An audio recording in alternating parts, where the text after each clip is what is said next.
Désinfection des mains obligatoire avant de procéder au dépistage.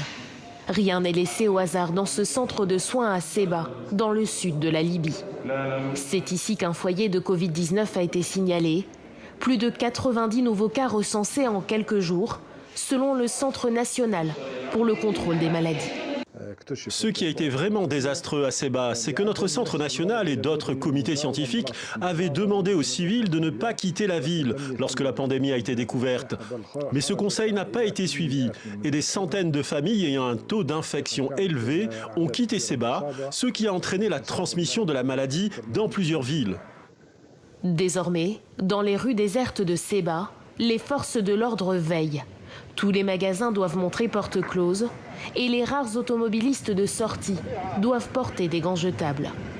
Insuffisant néanmoins pour rassurer les habitants de la capitale, Tripoli. D'autant plus qu'au mois d'avril, la Libye a rapatrié plus de 15 000 ressortissants coincés à l'étranger, sans obligation de quarantaine. Les efforts sont bons, mais la maladie est déjà dans le pays. Avant, elle n'y était pas. Elle est arrivée avec des personnes revenant de l'étranger qui sont censées être placées en quarantaine dans notre pays. Les habitants doivent respecter les instructions du gouvernement.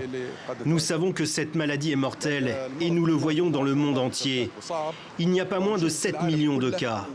Selon les autorités libyennes, le patient zéro qui a déclenché l'épidémie au mois de mars n'a pas encore été identifié.